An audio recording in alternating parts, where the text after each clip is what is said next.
Hello everyone, आज हम जावा के जिस टॉपिक के बारे में पढ़ने जा रहे हैं उसका नाम है ऑपरेटर्स।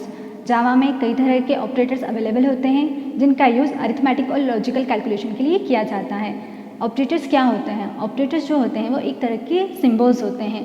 जावा में कई तरह के सिम्बल्स का यूज़ किया जाता है। हर एक सिम्बल का क्या होता है, कुछ मीनिंग होता है, उसकी एक अपनी फंक्शनलिटी होती है।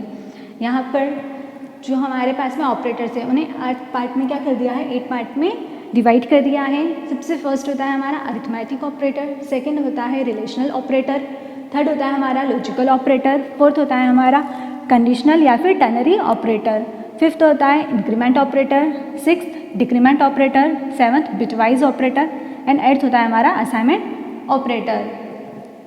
जो ऑपरेटर्स होते हैं उनके साथ में किसका यूज़ किया जाता है, ऑपरेंड्स का। जो वेरिएबल हम लोग यूज़ करते हैं उनके साथ में हम किसका यूज़ करते हैं, ऑपरेटर का, ताकि क्या किया जा सके, किसी तरह की अरिथमेटिक या फिर लॉजिकल कैलकुलेशन को परफॉर्म किया जा सके। इसलिए जब भी हम ऑपरेटर के साथ में जिन वेरिएबल्स को यूज़ करते हैं उन्हें हम क्या कहेंगे, ऑपरेंड्स। लाइक यहाँ पर हमने दिया है x प्लस वाई, तो यहाँ पर x क्या कहलाएगा, ऑपरेंड, एंड y भी क्या कहलाएगा यहाँ पर, ऑपरेंड, जो कि क्या हमारे दो वेरिएबल है। और ये जो प्लस सिंबल है ये क्या रिप्रेजेंट कर रहा है, अरिथमेटिक ऑपरेटर को रिप्रेजेंट कर रहा है। इस तरह से यहाँ पर कितने ऑपरेटर यूज़ हुए हैं, सिंगल, और कितने ऑपरेंड्स यूज़ हुए हैं, दो ऑपरेंड्स का हमने यहाँ पर यूज़ किया है। वेरी फर्स्ट हम बात करते हैं अरिथमेटिक ऑपरेटर की। जो अरिथमेटिक ऑपरेटर होता है उसका यूज़ अरिथमेटिक कैलकुलेशन के लिए किया जाता है, सिमिलरली जिस तरीके से हम अलजेब्रा में कैलकुलेशन करते हैं। जो अरिथमेटिक ऑपरेटर्स होते हैं वो बेसिकली 2 टाइप्स के होते हैं, यूनरी एंड बाइनरी।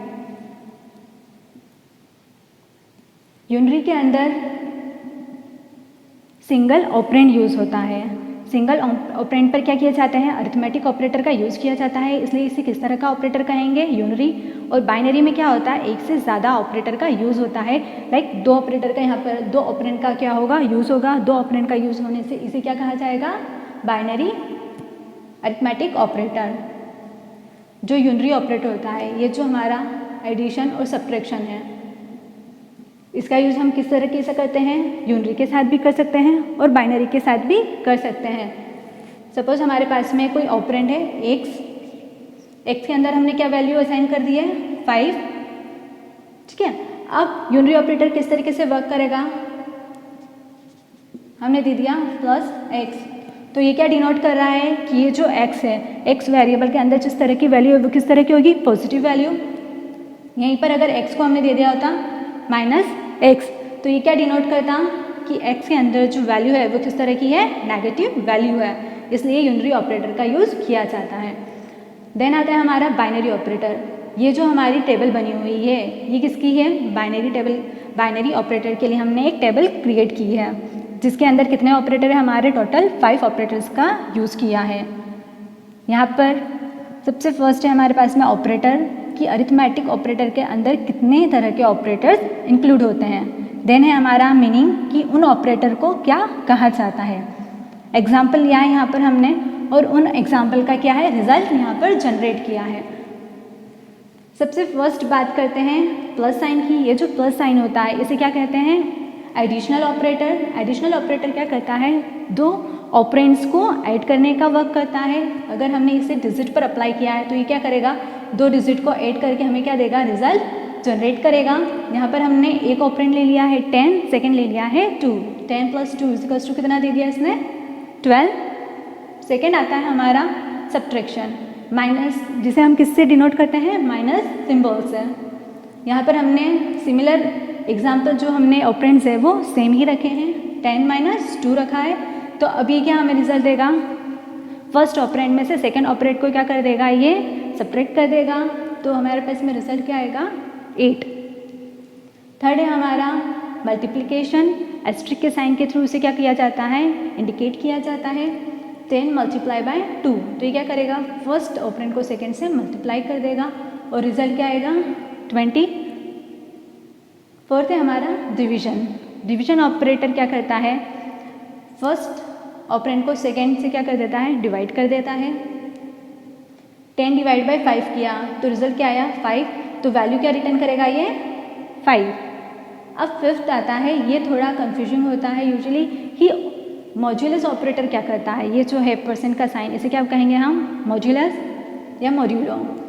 ये क्या करता है, जो आपने डिवाइड किया है, लाइक यहाँ पर हमारे पास एग्जांपल क्या था, 10 डिवाइड बाय 5, तो हमने क्या किया, 10 डिवाइड बाय 2, 10 को 2 से डिवाइड किया, 10 को 2 से डिवाइड करने पर हमारे पास में आंसर क्या आएगा,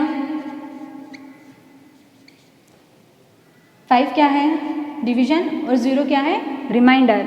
जो मॉड्यूलस ऑपरेटर होता है वो किस पर वर्क करता है, वो वर्क करता है हमारे रिमाइंडर पर। जब आप किसी डिजिट को डिवाइड करते हो तो लास्ट में क्या रिमाइंडर बचता है, वो मॉड्यूलस ऑपरेटर के थ्रू रिटर्न किया जाता है। इस तरीके से जो होता है हमारा अरिथमेटिक ऑपरेटर वर्क करता है। फिर सेकंड आता है हमारा रिलेशनल ऑपरेटर। रिलेशनल ऑपरेटर जो होता है used to compare value of operands to produce logical value. Basically इसका यूज़ कंपैरिजन के लिए किया जाता है। ऑपरेंड्स के बीच में अगर कंपैरिजन करना होता है तब हम किसका यूज़ करते हैं, रिलेशनल ऑपरेटर का यूज़ करते हैं, जो कि किस तरह की वैल्यू रिटर्न करेगा, लॉजिकल वैल्यू रिटर्न करेगा। जो हमारी लॉजिकल वैल्यू होती है वो किस फॉर्म में होती है, ट्रू या फॉल्स के फॉर्म में होती है।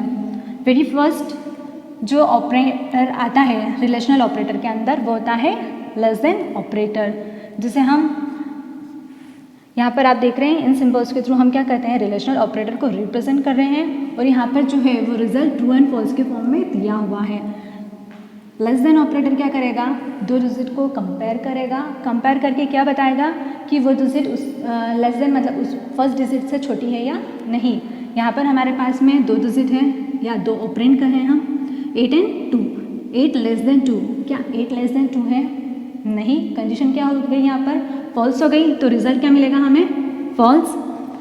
सेकेंड है हमारा ग्रेटर देन, सेम एग्जाम्पल लेकर चल रहे हैं, 8 ग्रेटर देन 2, तो क्या 8 2 से ग्रेटर है, यस, तो हमें रिजल्ट क्या देगा, ट्रू। फिर थर्ड आता है less than equals to. Less than के साथ में किस सिंबल का यूज़ कर लिया है, इक्वल साइन का यूज़ किया है, तो इसे हम क्या प्रोनाउंस करेंगे, less than equals to. Less than equals to क्या करता है, कंपेयर करेगा दोनों ऑपरेंड को, क्या फर्स्ट ऑपरेंड सेकेंड से छोटा है या फिर उसके इक्वल है। अगर ऐसा कुछ होता है तो कंडीशन क्या करता है, वो ट्रू करता है, अदरवाइज क्या रिटर्न करेगा, फॉल्स। यहाँ पर देखिए 8 लेस देन इक्वल्स टू 2, न तो 8 2 से छोटा है, नहीं 8 2 के इक्वल है, तो ये रिजल्ट क्या देगा हमें, फॉल्स। फिर फोर्थ आता है हमारा greater than and equal to. Greater than equal to that means कि फर्स्ट ऑपरेंड सेकेंड ऑपरेंड से क्या होना चाहिए, ग्रेटर होना चाहिए, या फिर सेकेंड ऑपरेंड की क्या हो, इक्वल हो। यहाँ पर 8 ग्रेटर देन इक्वल्स टू 2 नहीं है, कंडीशन क्या हो जाती है यहाँ पर, फॉल्स हो जाती है, तो ये क्या वैल्यू रिटर्न करेगा, सॉरी कंडीशन क्या हो जाती है हमारी यहाँ पर, ट्रू हो जाती है। क्यों, क्योंकि 8 क्या है हमारा 2 से ग्रेटर है, इसलिए कंडीशन, इसलिए रिजल्ट आएगा हमारे पास में ट्रू। देन फिफ्थ है हमारा इक्वल्स टू। इक्वल्स टू क्या करता है, दोनों ऑपरेंड को कंपेयर करता है, क्या दोनों ऑपरेंड इक्वल है, इक्वल होने पर ही क्या रिजल्ट देगा, ट्रू देगा, अदरवाइज फॉल्स रिटर्न करेगा। 8 इक्वल्स टू 2, 8 इक्वल्स टू 2 नहीं है, 8 इक्वल्स टू 2 कब होगा, जब 8 इक्वल्स टू 8 दिया जाए, तब क्या कहेंगे हम, 8 इक्वल्स टू 8, तब कंडीशन क्या होगी, ट्रू होगी, अदरवाइज क्या होगी, कंडीशन यहाँ पर फॉल्स हो जाएगी। देन सिक्स्थ आता है हमारा not equals to. Not equals to ये डिनोट करता है कि फर्स्ट ऑपरेंड सेकेंड ऑपरेंड के इक्वल नहीं है। 8 नॉट इक्वल्स टू 2, सही है, 8 2 के इक्वल नहीं है, इसका मीनिंग ये होता है, तो कंडीशन, तो रिजल्ट क्या आएगा हमारे पास में, ट्रू आएगा। इन केस 8 इक्वल्स, इस तरीके से ऑपरेंड होता है हमारा 8 नॉट इक्वल्स टू 8, तब इस केस में ये क्या हो जाती, कंडीशन फॉल्स हो जाती है, क्योंकि ये क्या बोल रहा है, 8 नॉट इक्वल्स टू 8 है, जबकि 8 क्या है, 8 के इक्वल्स है, तब ये क्या देता है यहाँ पर, फॉल्स। इसका मतलब ये है कि दोनों ऑपरेंड आपस में इक्वल नहीं होना चाहिए, ठीक है। अब हम बात करते हैं थर्ड लॉजिकल ऑपरेटर की। लॉजिकल ऑपरेटर का यूज़ एक से ज़्यादा रिलेशनल ऑपरेटर के बीच में कंपेयर करने के लिए किया जाता है, या हम ये कहें कि जो लॉजिकल ऑपरेटर्स होते हैं उनका यूज़ एक से ज़्यादा रिलेशनल एक्सप्रेशंस को कनेक्ट करने के लिए या कंबाइन करने के लिए किया जाता है। रिलेशनल ऑपरेटर में कंपैरिजन किया जाता है, जब कंपैरिजन क्या हो, ज़्यादा ऑपरेंड्स के बीच में हो, तब क्या किया जाता है, लॉजिकल ऑपरेटर का यूज़ किया जाता है। जो लॉजिकल ऑपरेटर्स होते हैं वो भी किस तरह का रिजल्ट जनरेट करते हैं, लॉजिकल वैल्यू ही रिटर्न करते हैं। यहाँ पर हमारे पास में टोटल 3 टाइप्स के क्या हैं, लॉजिकल ऑपरेटर्स अवेलेबल हैं। फर्स्ट है हमारा लॉजिकल एंड, सेकेंड है हमारा लॉजिकल और, एंड थर्ड है हमारा नॉट। जो लॉजिकल एंड होता है वो क्या करता है, दो ऑपरेंड्स की ट्रू होने पर ही क्या कंडीशन, क्या रिजल्ट देगा हमें, ट्रू, अदरवाइज क्या दे देगा, फॉल्स। लॉजिकल और जो होता है वो क्या करता है, दोनों एक्सप्रेशंस को कंपेयर करता है। अगर दोनों कंडीशन क्या हो जाती है, सेटिस्फाई हो जाती है, या फिर दोनों में से कोई एक कंडीशन क्या हो जाती है, ट्रू हो जाती है, तभी क्या इवेल्युएट करेगा ये, ट्रू। देन नोट क्या करता है, सिंगल ऑपरेंड पर वर्क करता है। उसका क्या करता है, ये इन्वर्स नंबर क्या करता है, प्रोवाइड करता है। अगर ट्रू है तो फॉल्स करेगा, फॉल्स है तो ट्रू वैल्यू ये रिटर्न करेगा। यहाँ पर हमने एग्जाम्पल लिया है, एक ऑपरेटर क्या है हमारे पास में, लेस देन ऑपरेटर है, और एक ऑपरेटर क्या है हमारे पास में, इक्वल्स टू। अब यहाँ पर दो ऑपरेंड है, 8 लेस देन 2। अब यहाँ पर फर्स्ट रिलेशनल एक्सप्रेशन क्या हो गया, 8 less than 2। Second relational expression क्या हो गया, 10 इक्वल्स टू 10। अब ये दोनों को कंपेयर करेगा, ठीक है, दोनों को इवेल्युएट करेगा। फर्स्ट स्टार्ट करेगा ये यहाँ से 8 लेस देन 2। क्या 8 लेस देन 2 है, 8 2 से छोटा है, नहीं, यहाँ पर कंडीशन क्या हो गई, फॉल्स हो गई। 10 इक्वल्स टू 10, ये कंडीशन क्या हो गई, ट्रू हो गई। बट लॉजिकल एंड तभी ट्रू वैल्यू रिटर्न करेगा जब दोनों की दोनों एक्सप्रेशंस क्या हो, ट्रू हो। दोनों में से एक भी क्या होता है, अगर फॉल्स होता है तो रिजल्ट क्या देगा, ये फॉल्स। देन नेक्स्ट आता है हमारा लॉजिकल और। लॉजिकल और क्या करता है, दोनों में से किसी भी एक एक्सप्रेशन के ट्रू हो जाने पर कंडीशन क्या देगा हमें, कंडीशन की वैल्यू ट्रू रिटर्न करेगा। 8 ग्रेटर देन 2, कंडीशन क्या हुई, ट्रू। 10 इक्वल्स टू 2, कंडीशन क्या हो गई यहाँ पर, फॉल्स हो गई। बट दोनों में से एक ट्रू था, इस वजह से हमें रिजल्ट क्या मिलेगा, ट्रू। थर्ड आता है नॉट जो होता है सिंगल ऑपरेंड पर क्या करेगा, वर्क करेगा। इसे ब्रैकेट के थ्रू क्या कर दिया है, क्लोज कर दिया है, जिससे ये क्या करेगा, एक सिंगल ऑपरेंड की तरह कंसिडर करेगा। 8 ग्रेटर देन 2, अगर ऐसा होता 8 ग्रेटर देन 2 तो कंडीशन क्या होती, ट्रू। बट जो नॉट ऑपरेटर है वो क्या करता है, इनवर्स वैल्यू रिटर्न करता है, लाइक नॉट। इसको हम क्या रेट करेंगे, not not equals to 2। 8 not greater than 2, 8 जो है वो 2 से ग्रेटर नहीं है, तो कंडीशन क्या है, ट्रू, क्योंकि 8 2 से ग्रेटर नहीं है। 8 कंडीशन क्या हुई, फॉल्स। क्यों, क्योंकि 8 जो है वो 2 से क्या है, ग्रेटर है। अगर यहाँ पर क्या सिंबल होता, 8 नॉट लेस देन 2, तो कंडीशन क्या होती है यहाँ पर, फॉल्स हो जाती है। क्यों, क्योंकि 8 क्या है, 2 से ग्रेटर है। बट हमने यहाँ पर क्या सिंबल यूज़ किया था, 8 ग्रेटर देन 2, तो यहाँ पर रिजल्ट क्या रिटर्न करेगा, ये हमें फॉल्स रिटर्न करेगा। फिर यहाँ पर हमने एक ट्रूथ टेबल ली है जो आपको ये बताएगी कि अगर दो ऑपरेंड्स क्या हो, दोनों ट्रू हो, तो रिजल्ट क्या मिलने वाला है हमें, ट्रू। अगर दोनों ऑपरेंड में से एक रिजल्ट भी क्या हो, एक ऑपरेंड भी ट्रू हो और सेकंड ऑपरेंड फॉल्स हो, तब भी रिजल्ट क्या मिलेगा यहाँ पर, फॉल्स। किस केस में, एंड ऑपरेटर के केस में। दोनों में से एक भी अगर क्या हो, फॉल्स हो, फर्स्ट फॉल्स हो और सेकंड ट्रू हो, तब भी रिजल्ट क्या मिलना है, फॉल्स। और दोनों ही ऑपरेंड फॉल्स हो, तब भी रिजल्ट क्या मिलेगा हमें, फॉल्स। सिर्फ ट्रू किस केस में मिलेगा, जब दोनों ऑपरेंड क्या हो, ट्रू हो। फिर आता है और के केस में क्या होता है, और के केस में ऐसा नहीं होता। और के केस में ऐसा होता है कि अगर दोनों ट्रू है तब रिजल्ट क्या मिलेगा, ट्रू। दोनों में से फर्स्ट ऑपरेंड ट्रू है, सेकंड फॉल्स है, तब भी रिजल्ट क्या मिलेगा, ट्रू। फर्स्ट ऑपरेंड जो है वो फॉल्स है, सेकंड क्या है, ट्रू, तब भी रिजल्ट क्या मिलेगा, ट्रू। फॉल्स सिर्फ किस केस में मिलेगा, जब दोनों ही ऑपरेंड क्या हो, फॉल्स हो, तो रिजल्ट क्या आ जाएगा यहाँ पर, फॉल्स। और थर्ड है हमारा नॉट ऑपरेटर। नॉट ऑपरेटर में सिंगल ऑपरेंड पर वर्क होता है। सो अगर वैल्यू क्या है, अगर ऑपरेंड है हमारा ट्रू तो वैल्यू क्या देगा, फॉल्स। और अगर ऑपरेंड क्या है हमारा, फॉल्स है, तो वैल्यू क्या देगा, ट्रू। इस तरह से जो होता है हमारा लॉजिकल ऑपरेटर वर्क करता है। फिर बात करते हैं हम कंडीशनल ऑपरेटर की।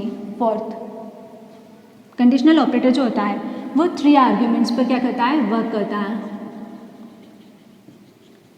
यहाँ पर ये इसका सिंटेक्स दिया हुआ है, कंडीशन, एक्सप्रेशन 1, एक्सप्रेशन 2। ये क्या है इसका, हमारा सिंटेक्स है जिसके हमने एक एग्जांपल के थ्रू समझा है, A greater than B, A B. अब ये चीज़ क्या डिनोट कर रही है, क्वेश्चन मार्क और कॉलन। जो क्वेश्चन मार्क के पहले का पोर्शन है वो किस लिए यूज़ हो रहा है, कंडीशन के लिए। यहाँ पर क्या होगा, फर्स्ट फेज में कंडीशन चेक होगी। कंडीशन अगर फर्स्ट ऑपरेंड क्या होता है यहाँ पर ट्रू होता है तो किस एक्सप्रेशन को ये एग्जीक्यूट करेगा, फर्स्ट वाले को। अगर यहाँ पर सेकेंड ऑपरेंड क्या होता है, ट्रू होता है, तो ये किस ऑपरेंड को, किस एक्सप्रेशन को एग्जीक्यूट करेगा, सेकेंड वाले को, मतलब कि बी को। इसे एक एग्जांपल के थ्रू हम देखते हैं। यहाँ पर ए और बी की वैल्यू हम क्या कर देते हैं, असाइन कर देते हैं। ए को दे दिया 10, बी को दे दिया 20। अब ये जो ऑपरेटर लिखा हुआ है, ये जो हमारा एक्सप्रेशन लिखा हुआ है, ये कुछ इस तरीके से वर्क करेगा। A greater B, that means 10 greater B. Condition क्या होगी, कंपेयर होगी। क्या 10 20 से बड़ा है, नहीं। कंडीशन क्या हो गई, फॉल्स हो गई। फॉल्स होने के केस में कौन सा वाला स्टेटमेंट प्रिंट होगा, सेकेंड वाला स्टेटमेंट। यहाँ पर ए था, ए की वैल्यू क्या थी 10, यहाँ बी था, बी की वैल्यू क्या थी 20। अगर यहाँ पर ऐसा होता कि 10 लेस देन 20, 10 क्या होता, 20 से छोटा होता, तब इस केस में कंडीशन क्या होती, ट्रू। ट्रू होने के केस में कौन सा स्टेटमेंट एग्जीक्यूट होता, फर्स्ट वाला। दैट मीन क्या रिटर्न करता है, ये 10। बट हमने यहाँ पर यूज़ किया था ग्रेटर देन का साइन, तो यहाँ पर कंडीशन क्या हो गई थी, फॉल्स हो गई थी, क्योंकि 10 क्या है 20 से बड़ा नहीं है। इस वजह से ये इसे ना एग्जीक्यूट कर किसे एग्जीक्यूट करेगा, 20 को, और रिजल्ट क्या मिलेगा हमें 20। फिर है हमारा fifth increment operator. Increment operator and decrement operator दोनों साथ में ही देख लेते हैं हम लोग। जो हमारा इंक्रीमेंट ऑपरेटर होता है उसका जो सिंबल होता है वो कुछ इस तरीके से होता है, डबल प्लस का। और जो डिक्रीमेंट ऑपरेटर होता है उसे रिप्रेजेंट किया जाता है डबल माइनस सिंबल से। इंक्रीमेंट एंड डिक्रीमेंट ऑपरेटर जो होते हैं वो हमारे ऑपरेंड को +1 से इंक्रीज एंड -1 से डिक्रीज करने का वर्क करते हैं। ये जो इंक्रीमेंट ऑपरेटर है उसका मतलब है इंक्रीज बाय 1। इस ऑपरेटर का, डिक्रीमेंट ऑपरेटर का मीनिंग है decrease by -1। Increment and decrement operator को हम दो तरीके से यूज़ करते हैं, as a postfix and as a prefix. Postfix के अंदर क्या होता है, जो ऑपरेटर होता है इंक्रीमेंट ऑपरेटर, वो किसके आगे लगता है, ऑपरेंड के आगे लगता है इंक्रीमेंट प्रीफिक्स में। और पोस्ट फिक्स में यही ऑपरेंड क्या होता है, ये जो हमारे सिंबल्स है ये किसके पीछे लगेंगे, हमारे ऑपरेंड के पीछे लगेंगे। लाइक हमने यहाँ पे लिख दिया ऑपरेंड, और हमें क्या करना है, पोस्ट फिक्स ऑपरेटर का यूज़ करना है। तो ऑपरेंड के बाद हम क्या लगाएंगे, इंक्रीमेंट ऑपरेटर लगाएंगे, या फिर अगर आपको डिक्रीमेंट ऑपरेटर लगाना है तब भी आप किसके पीछे लगाओगे, इसे ऑपरेंड के पीछे। और अगर आपको एज अ प्रीफिक्स यूज़ करना है इन सिंबल्स को, तो सबसे पहले क्या लगेगा, आप इंक्रीमेंट ऑपरेटर को अप्लाई करोगे, देन क्या करोगे, ऑपरेंड को लिखोगे। दोनों ही केस में ही क्या करेगा, चाहे आगे लगाओ चाहे पीछे लगाओ, दोनों ही केस में ही क्या करेगा, +1 और -1 का ही काम करेगा। इसमें चेंज जो होता है वो हमें प्रोग्रामिंग में देखने के लिए मिलता है कि किस तरीके से प्रीफिक्स और पोस्ट फिक्स में वेरिएशन आ रहा है। जब हम वैल्यू देते हैं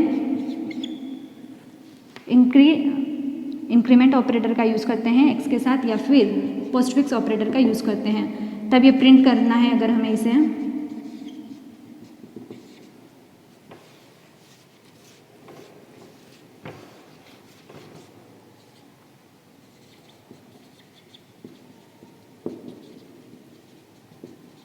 ठीक है, इस तरह से अगर हमें इसे प्रिंट करना है तो हम जब फर्स्ट टाइम x को प्रिंट करवाते हैं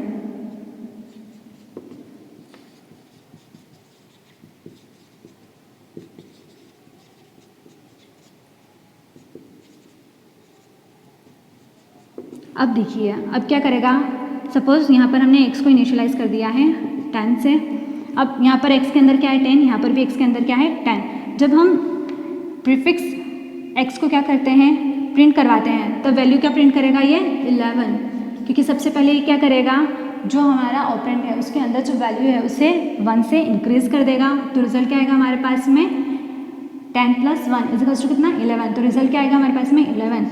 बट जब हम पोस्टफिक्स ऑपरेटर का यूज़ करते हैं तो सबसे पहले वो क्या प्रिंट करेगा हमें, जो उस ऑपरेंड की एक्चुअल वैल्यू है। एक्चुअल वैल्यू क्या थी हमारे पास में 10, तो सबसे पहले क्या करेगा, वैल्यू को प्रिंट करेगा, देन क्या करेगा, इंक्रीमेंट ऑपरेटर को अप्लाई करेगा। ये था इंक्रीमेंट एंड डिक्रीमेंट ऑपरेटर के बारे में। फिर आता है हमारा बिटवाइज ऑपरेटर। बिटवाइज ऑपरेटर जो होते हैं वो बिट लेवल पर वर्क करते हैं। जब हम हमारा जो ओरिजिनल डेटा स्टोर होता है वो किस फॉर्म में स्टोर होता है, बाइनरी फॉर्म में स्टोर होता है। तो वहाँ पर अगर आपको बाइनरी डेटा के अंदर किसी तरह का कोई चेंज करना होता है, कोई ऑपरेशन परफॉर्म करना होता है, उस केस में किसका यूज़ किया जाता है, बिटवाइज ऑपरेटर का। बिटवाइज ऑपरेटर का यूज़ बहुत ही स्पेशल केस में, स्पेशल एप्लीकेशंस में ही किया जाता है, जिसमें क्या आता है हमारा बिटवाइज एंड बिटवाइज और not, shift, right shift, left shift,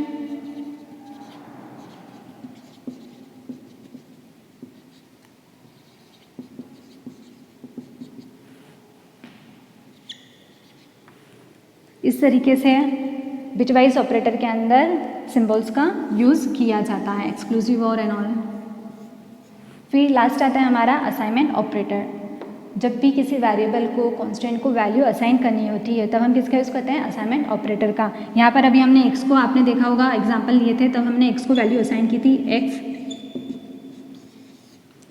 इजिकल्स to 10। हम ऐसे नहीं बोलेंगे कि x equals to 10, x equals to 10 मतलब क्या, x क्या है, 10 के इक्वल है, नहीं, x असाइन बाय 10, ये क्या है हमारा असाइनमेंट ऑपरेटर है।